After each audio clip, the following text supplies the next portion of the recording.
My parents threatened to skip my wedding, unless I invited my sister who slept with my boyfriend. I never expected my life to take such a nosedive. If you had told me a year ago that I'd be sitting here, writing about how my sister and boyfriend destroyed everything I thought I knew, I wouldn't have believed you. But here I am, trying to wrap my head around it all. So, my sister, Sarah, 26F, and I were super close growing up. We shared a room in our tiny house and used to talk about anything and everything. She was the more outgoing one, always into art, music, and whatever else grabbed her attention. Me? I was the quiet, bookish one, always with my nose in some novel or working on a project. Even though we were different, we had each other's backs. That's just how it was with us. Our parents, John, 55M, and Mary, 53F, always drilled it into us that family comes first, no matter what. And for the longest time, I believed that. Family over everything. Blood is thicker than water, all that stuff. But I guess that only works if everyone is playing by the same rules. I met Ryan, 30M, during my second year of college. He was a senior, and we clicked right away. He had this quiet confidence about him, and we bonded over our love of books. We'd spend hours talking about the classics, authors we loved, and random stuff like the weirdest quotes we could find in old novels. It didn't take long for me to fall hard. Ryan was smart, funny, and made me feel like I was the only person in the room whenever we were together. After I graduated, Ryan and I moved in together. We had this small apartment near the city, and I thought things were perfect. We'd started talking about our future, marriage, kids, all of it. Meanwhile, Sarah was doing her own thing. She didn't go to college, much to my parents' disappointment, but she was hustling, working jobs to support herself while chasing her art career. She was always bouncing between jobs, struggling to make ends meet, but I admired her determination. I thought, she'll figure it out eventually. I never thought there was any tension between Sarah and Ryan. In fact, they got along really well, which I was happy about. They had a lot in common, music, art, and all that creative stuff I never really got into. I thought it was cool that my sister and boyfriend could hang out and talk about things they both liked. But I guess I was blind to what was really going on. The day I found out, everything seemed normal. I'd been working on this huge presentation for my marketing job, something I'd been stressing about for weeks. I was running late that morning and realized I'd left my flash drive at home with all the files I needed. I panicked for a second, but then I remembered Sarah was staying with us for the week, so I called her. "Hey, can you do me a huge favor?" I asked, trying not to sound as frantic as I felt. "I left my flash drive at home. Could you send me the files? It's really important."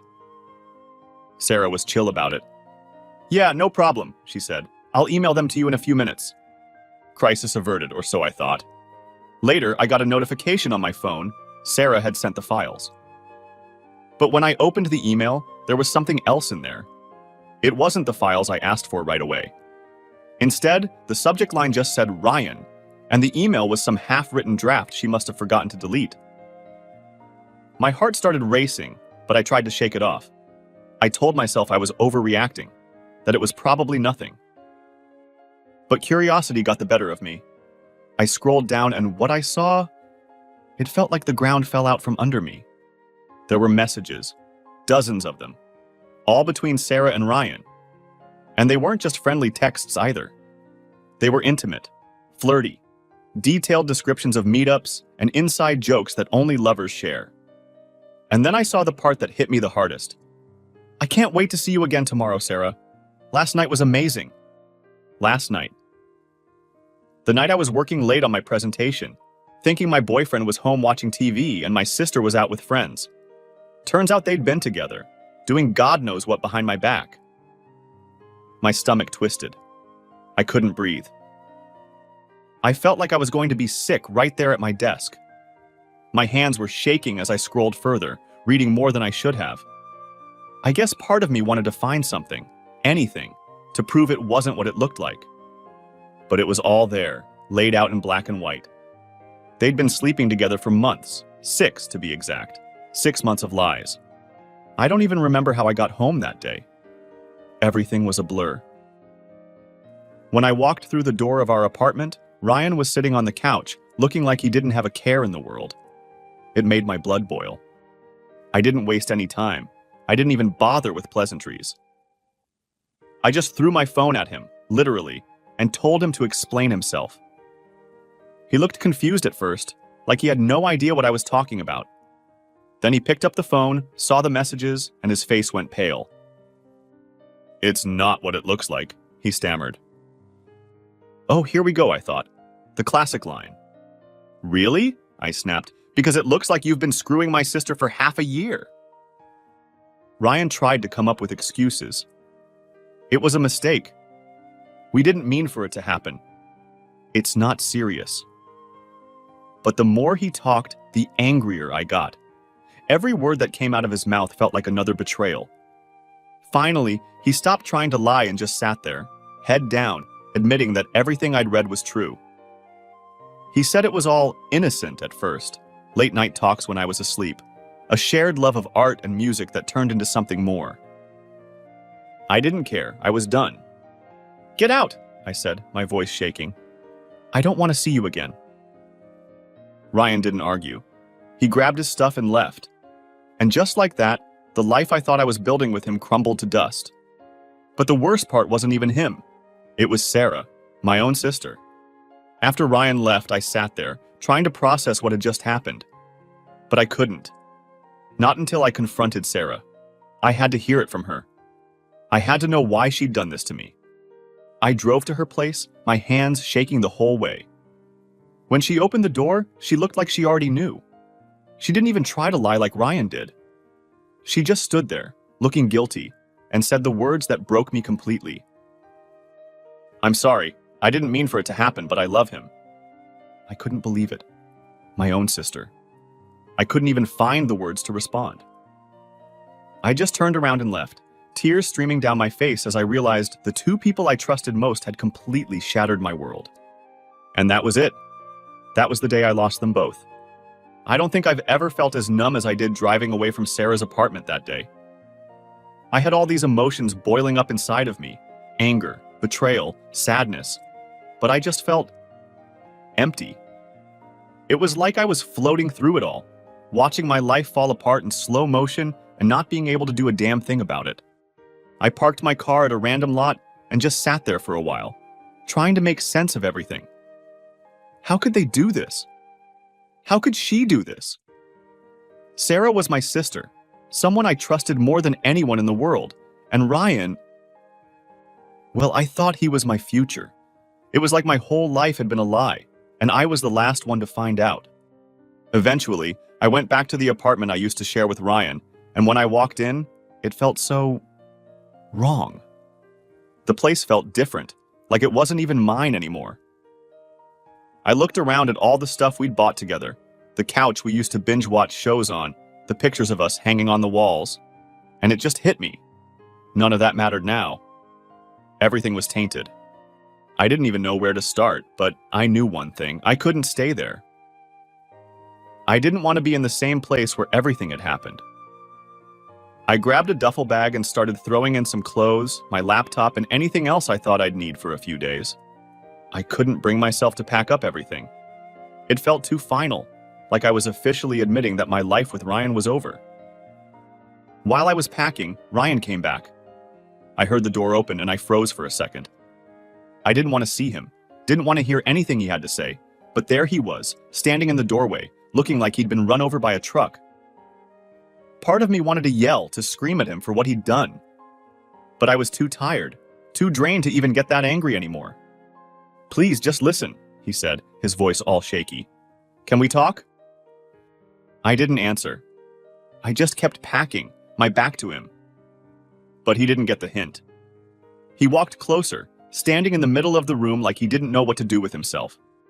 "I made a mistake," he said, and I felt my blood pressure rising. A mistake? Seriously? That's what he was going with?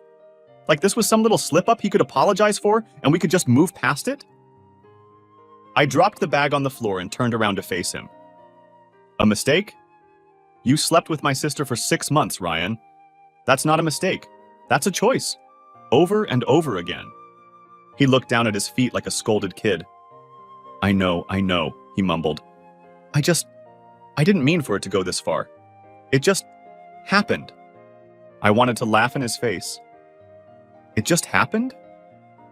That's what people say when they spill a drink or miss a bus, not when they betray the person they claim to love by sleeping with their sister. What do you want me to say? I asked, my voice shaking with frustration. What can you possibly say that's going to make this better? Ryan opened his mouth, then closed it again, like he didn't have an answer. Because there wasn't an answer. Nothing he could say was going to undo what he did. Nothing was going to fix it. I'm sorry, he whispered. I rolled my eyes. Sorry, that's it? He looked desperate now, like he was grasping at straws. I never wanted to hurt you. I was just confused. Sarah and we connected over stuff, and I didn't know how to handle it. I didn't mean for it to happen, but it did, and I'm sorry. I messed up. Yeah, you messed up, I snapped, my voice louder now.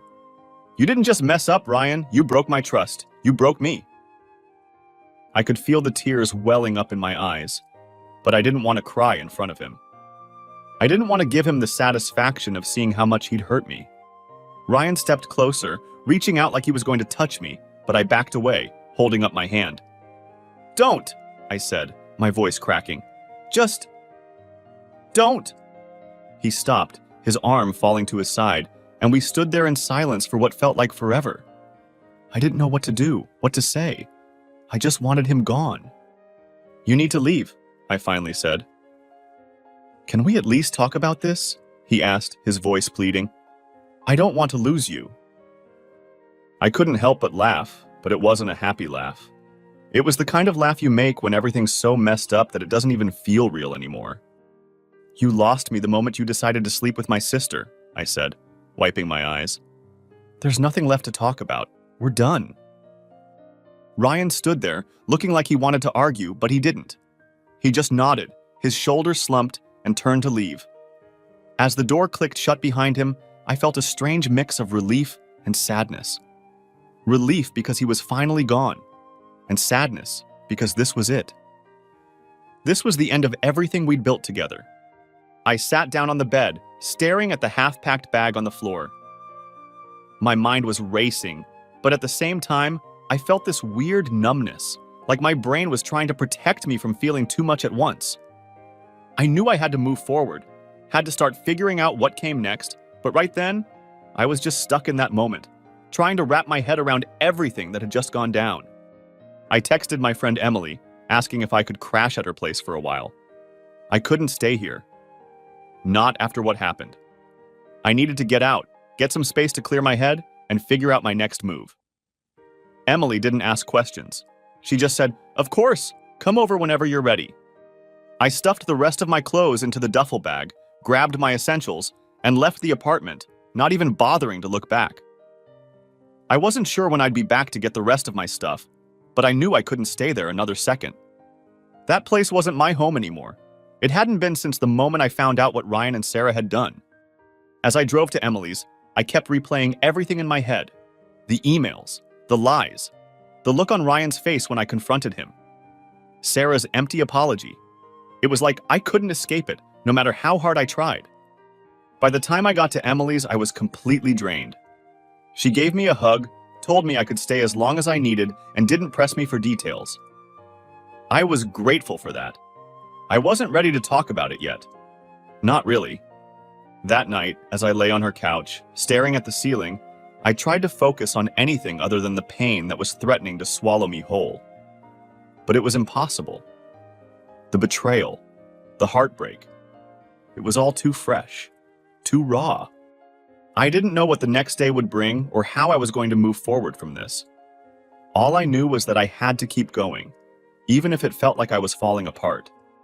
Because what else could I do?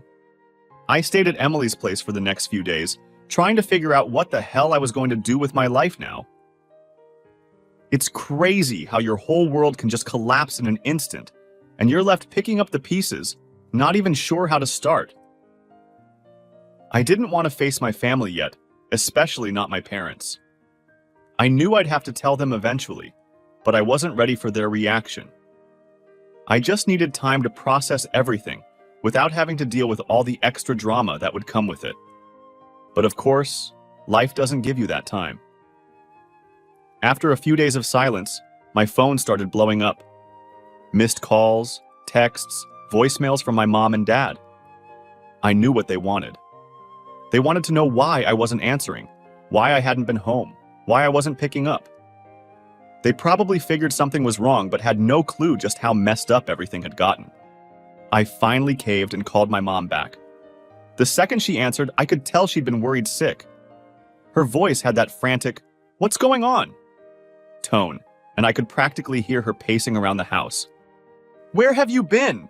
We've been trying to reach you for days. Why haven't you called back? Are you okay?" She fired off all these questions, barely giving me time to respond. I took a deep breath and tried to keep my voice steady. "Mom, I'm fine. I've just been dealing with some stuff." "What stuff?" she asked, sounding confused. There was no easy way to say it, so I just blurted it out. Ryan and Sarah were having an affair. Silence. It was like the air got sucked out of the room, and for a few seconds, I didn't hear anything on the other end of the line. I almost thought the call had dropped, but then Mom spoke, her voice barely above a whisper. "What?" I repeated myself, feeling the words sting again as I said them. "Sarah and Ryan. They were hooking up behind my back for 6 months." I could hear Mom's sharp intake of breath. "Are you sure?" she asked, like she couldn't believe what I was telling her, like somehow I'd gotten it all wrong. "Yeah, I'm sure," I said, my voice harder than I meant it to be. "I saw the emails, Mom. I confronted them both. They admitted it." More silence. I could tell she was struggling to process what I just told her. I mean, who wouldn't be? It wasn't like this was some small thing. This was the ultimate betrayal, and I knew it was going to hit her hard. I don't know what to say," she finally managed. "How could this happen? Sarah, your own sister?" "Yeah, I know," I said, trying to keep the bitterness out of my voice. "Believe me, I'm just as shocked as you are." At that point, I could hear my dad in the background, asking what was going on. Mom must have put me on speaker because the next thing I knew, Dad's voice came booming through the phone. "What's all this about?" he demanded. I sighed, knowing I'd have to explain the whole thing again. So I did. I laid it all out for them. How I found the emails, how Ryan and Sarah had been sneaking around behind my back, how I'd confronted them and kicked Ryan out. By the time I was done, I was emotionally drained all over again, like ripping open a wound that hadn't even begun to heal yet. Dad was quiet for a long time after I finished. I could almost picture him sitting there, jaw clenched, hands gripping the armrests of his chair. He wasn't the type to blow up right away, but when he got mad, you knew it. And this? This was definitely something that would make him mad. When he finally spoke, his voice was low and controlled. "That son of a bitch," he said, each word slow and deliberate. "And your sister? How could she do this to you?" "I don't know, Dad," I said, my voice breaking. "I don't know." I thought for a second they'd be as furious as I was, that they'd be on my side, comforting me, maybe even cutting Sarah off like I had. But then, Mom spoke up again, and everything took a turn I didn't see coming. "Maybe you should talk to her," she said softly. "See if you can work this out." I froze. "What?" "I mean, she's your sister," Mom continued, sounding like she was tiptoeing around the conversation. "I'm not excusing what she did. What she and Ryan did was awful, but maybe you two can find a way to fix things. Family's important, you know that." I couldn't believe what I was hearing. I'd just told them how Sarah had stabbed me in the back in the worst way possible, and their first instinct was to get me to forgive her? To fix things? "Are you serious?" I asked, my voice rising. "She slept with my boyfriend, Mom. She betrayed me. How am I supposed to just work it out with her?" "I'm not saying you have to forgive her right away," Mom said, clearly uncomfortable. "But she's your sister. You two have been close your whole lives. I hate to see this tear you apart." Tear us apart? It wasn't like we had a simple fight. This wasn't something that could just be patched up with a few apologies and a family dinner. Sarah had destroyed our relationship. There was no coming back from that, at least not anytime soon. I don't think you understand how badly she hurt me, I said, my voice shaking. She's not my sister anymore. Not after this. Dad finally chimed in again. Look, I get that you're angry and you have every right to be, he said, his voice still calm but firm. But what your mom's trying to say is, don't make any decisions you can't take back. Sarah's family. You might hate her right now, but at the end of the day, she's still your sister. Maybe one day you'll be able to find some sort of peace with this. I felt like I was going crazy. Here I was, hurting more than I ever had in my life, and they were worried about keeping the family together? Where was the outrage? Where was the support? I needed them to be on my side to see how broken I was. But all I was getting was, she's still your sister and family is everything. I'd had enough. I can't do this right now, I said, my voice tight. I need some space. I'll talk to you guys later. I hung up before they could say anything else. I was shaking, trying to hold back the tears. I couldn't believe it. My parents, my own parents, were more concerned about me forgiving Sarah than they were about what she'd done to me. It felt like they were choosing her, like they were telling me my feelings didn't matter. And that hurt almost as much as the betrayal itself. After that call, I knew things were going to be different. It wasn't just Sarah and Ryan who'd betrayed me. In a way, my parents had too. They weren't on my side. They were just trying to keep the peace, and I wasn't interested in peace right now. I was interested in surviving, in figuring out how to get through this without falling apart completely. I didn't know what the next steps were, but one thing was clear. I was on my own. After that call with my parents, I felt more alone than ever. I mean, I knew things were already messed up, but hearing them try to push me toward forgiveness, like it was that simple, just made everything worse. I thought I could at least count on them to understand how broken I was, but they just didn't get it. It's like they were so focused on keeping the family together that they couldn't see how much I needed them to support me, not Sarah. I stayed with Emily for a while longer, trying to get my head on straight. I had no idea how to even begin putting my life back together. The person I thought I was going to marry had betrayed me. My sister, the person I trusted the most, had betrayed me, and my parents? They were basically telling me to suck it up and get over it. I wasn't ready to deal with any of it, but I knew I couldn't hide forever. One night, while I was zoning out on the couch at Emily's, she brought up something I hadn't thought about yet. You know, you're going to have to get the rest of your stuff from the apartment at some point, she said carefully, like she didn't want to push me too hard, but knew it had to be said. She was right. I couldn't just avoid the apartment forever, no matter how much I wanted to. All my things were still there, and I had to figure out how to move on. But the thought of going back to that place, the place where everything fell apart, made me sick to my stomach. So, a few days later, Emily and I drove over to the apartment. I hadn't been back since the day I kicked Ryan out, and walking through the door was like stepping into a time capsule of everything I'd lost. We managed to pack most of my things by the end of the day, but I still had this feeling of unfinished business. Like even though I'd gotten all my stuff out, I hadn't fully let go yet. The apartment, Ryan, Sarah, it all still had this hold on me, and I hated it. When we finally got back to Emily's, I felt a little lighter, but I still wasn't sure what my next move was. I couldn't go back to that apartment, but I didn't want to keep imposing on Emily forever. I needed to start making some real changes to move on from this chapter of my life, even if it felt impossible at the moment. It was around that time I met Alex. We were introduced through some mutual friends at a casual get-together, and at first I wasn't really in the mood for socializing. I mean, after everything that had happened, the last thing on my mind was meeting someone new. But Alex was different. He didn't push, didn't pry into what had happened. He was just easy to talk to. He made me laugh in a way I hadn't in a long time. I remember one night we were all sitting around, and Alex started telling this ridiculous story about his dog getting into his neighbor's yard and causing absolute chaos. It was stupid and silly, but it was the first time I genuinely laughed since everything fell apart. I didn't realize how much I needed that.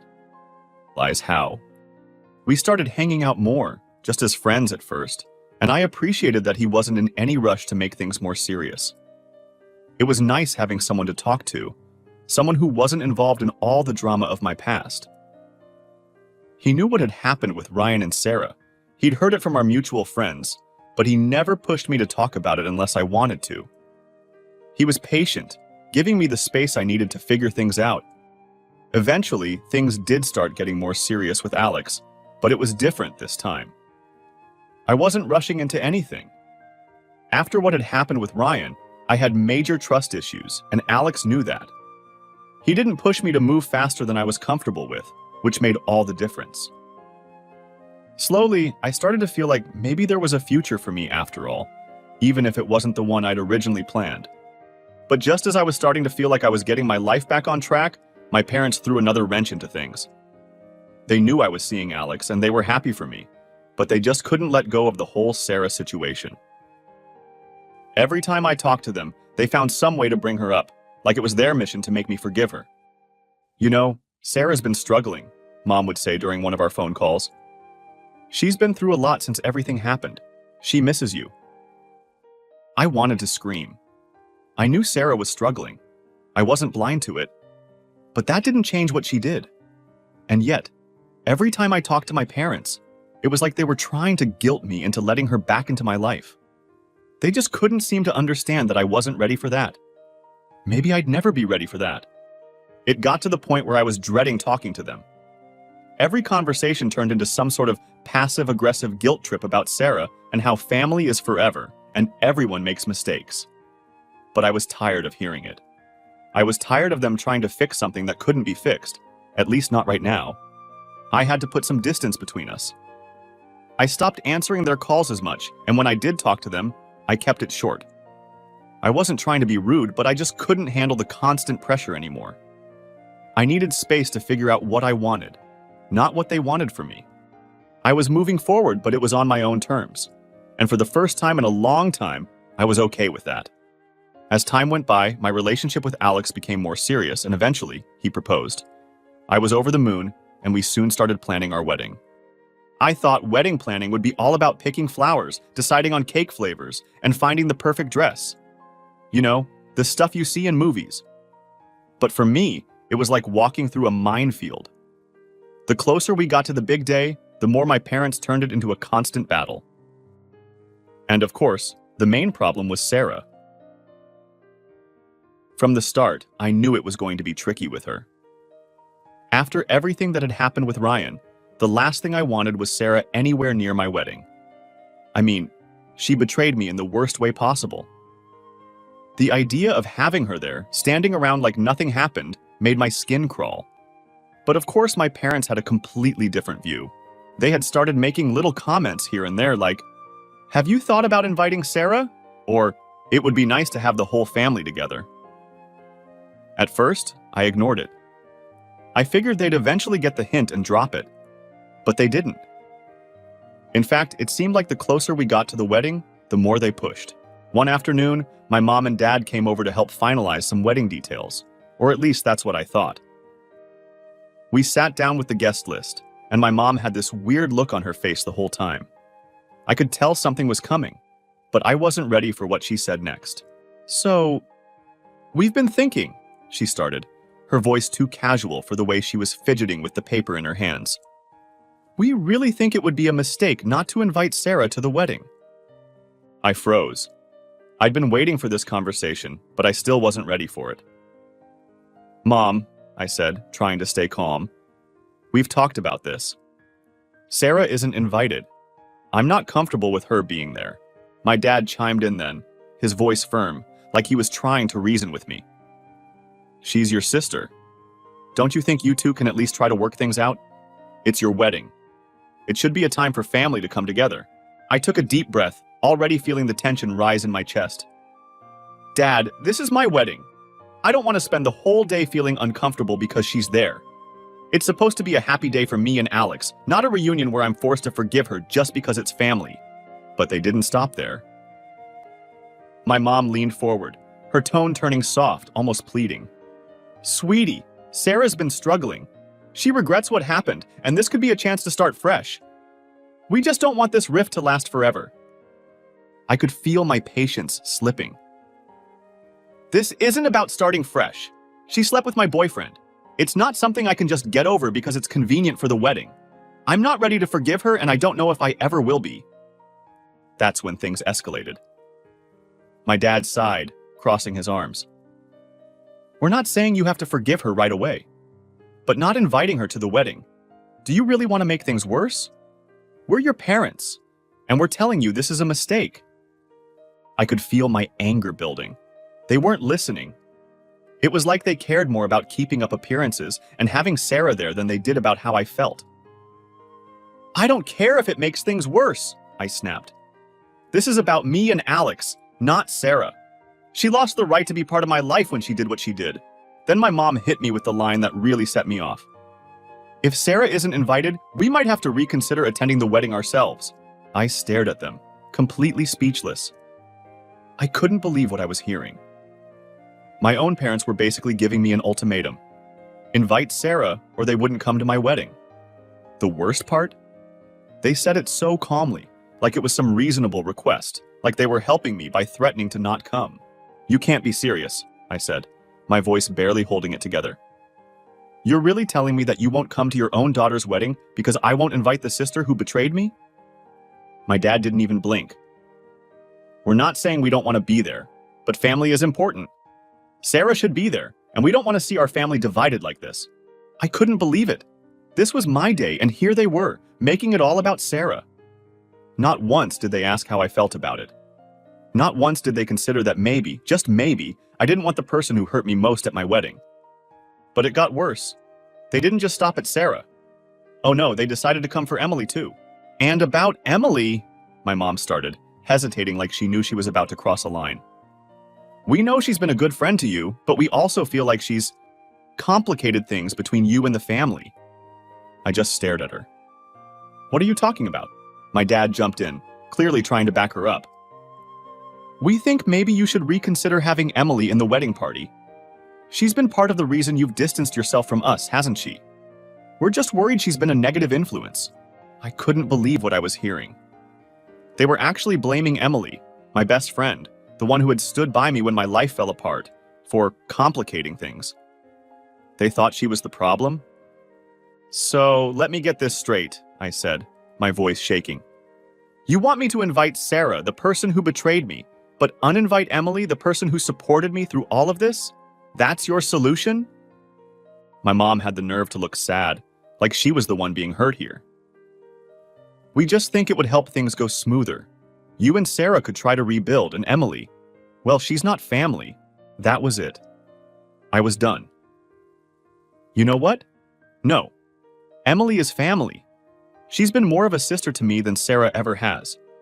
If you're telling me I have to choose between inviting Sarah or having you at my wedding, then I guess you're not coming. They looked shocked, like they couldn't believe I was actually standing up to them. But I wasn't backing down. I wasn't going to let them guilt-trip me into making my wedding day about Sarah. This is my wedding, I continued, my voice firm. And I'm not going to invite someone who hurt me just to make you happy. If you can't respect that, then maybe you shouldn't be there. My mom started to cry, and my dad just shook his head, but I didn't care anymore. I wasn't going to bend this time. They could either support me or miss the wedding, but I wasn't going to let them control my life anymore. They left without saying much else. And after the door closed, I just stood there, feeling a weird mix of sadness and relief. It hurt, knowing they might not come. But at the same time, I felt free. Free to have the wedding I wanted, with the people who actually cared about me and supported me. And honestly, that's all I needed. After everything that happened with my parents, I wasn't sure what to expect. I sent out the invitations, hoping deep down that maybe they'd change their minds. I kept telling myself not to get my hopes up, but, they're my parents. Even after all the drama, I thought maybe, just maybe, they'd come to their senses and show up for me on my wedding day. But as the days passed and the RSVP deadline came and went, I didn't hear a thing. No call, no message, nothing. I tried not to let it get to me, but it's hard not to feel something when your own parents are basically saying, "Yeah, we'd rather skip your wedding than support you."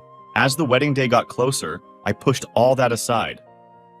I had too much to focus on. Last-minute details, the dress, the rehearsal, making sure everything was lined up for the big day. And honestly, the closer I got to the wedding, the more I realized I couldn't spend my time worrying about them. This was my day, and I was determined not to let their absence ruin it. The morning of the wedding was perfect. The weather was exactly what I hoped for. Sunny with a light breeze, just warm enough to feel comfortable without melting in the heat. Emily and the rest of my bridesmaids were there with me, getting ready in the bridal suite, and the energy was light, fun, and stress-free. We laughed, talked about everything except my parents, and just focused on what the day was supposed to be about. Celebrating my marriage to Alex. I won't lie, though. When it was time to start the ceremony, there was this little part of me that kept glancing toward the entrance, hoping, just for a second, that I'd see my parents walking in, late, but still there. But they didn't. That empty feeling came back, like a pit in my stomach, but I forced myself to push through it. I wasn't going to let their absence steal my happiness. The ceremony itself was amazing. Walking down the aisle without my dad was tough, but seeing Alex standing there, waiting for me with that goofy, loving smile on his face made everything else fade away. The vows, the laughter, the joy, it all felt so right, so us. I realized then that while I was a little sad about my parents, they weren't the ones who made this day special. Alex did. Our friends did. The people who actually cared about us and our happiness made it special. By the time the reception started, I wasn't even thinking about them anymore. The whole evening was filled with dancing, laughing, and just celebrating with the people who mattered. Emily gave the most heartfelt speech, making everyone tear up a little, and Alex's best man told some hilarious stories that had everyone rolling. The food was great, the music was perfect, and the dance floor was packed all night. Honestly, it couldn't have gone better. When Alex and I finally left, heading off for our honeymoon, I felt lighter than I had in months. There was no more stress, no more drama, just the two of us, starting this new chapter together. We went on this amazing trip, spending 2 weeks at a beach resort, just relaxing and enjoying the fact that we were married. It was the escape we both needed, a chance to leave everything behind and just focus on each other. But even during the honeymoon, I kept waiting for my phone to buzz, thinking maybe, my parents would reach out. Maybe they'd regret not coming. Maybe they'd want to make amends. But nothing. Not a single text. Not a call. Not even a generic congrats message. Radio silence. And honestly, by the time we got back, I was over it. Done. I had spent so much energy worrying about them, hoping they'd come around. But it was clear they weren't going to. I had given them every chance to be part of my life, to show up for me when it really mattered, and they chose not to. That's on them, not me. I'm not saying it didn't hurt because it did. But I was done letting their decisions control how I felt. I wasn't going to spend any more time chasing after people who didn't want to be there for me. I had Alex. I had my friends. I had the people who did show up, and that was enough. So, after the honeymoon, I just moved on. I didn't reach out to them, and they didn't reach out to me. And that was fine. I had a new life to focus on, and I wasn't going to let their absence cast a shadow over my happiness. The wedding was everything I hoped it would be, even without them. And as much as it hurt to realize they'd chosen not to be part of it, it also showed me something important. I don't need them to validate my life. I've got the people who truly care about me, and that's more than enough. So yeah, I was done with them. For the first time, I felt okay saying that. It wasn't angry or bitter. It was just the truth. They made their choice, and I made mine. And at the end of the day, I was happy with how it all turned out. Because even without them, the day was still amazing, and that's all that really mattered.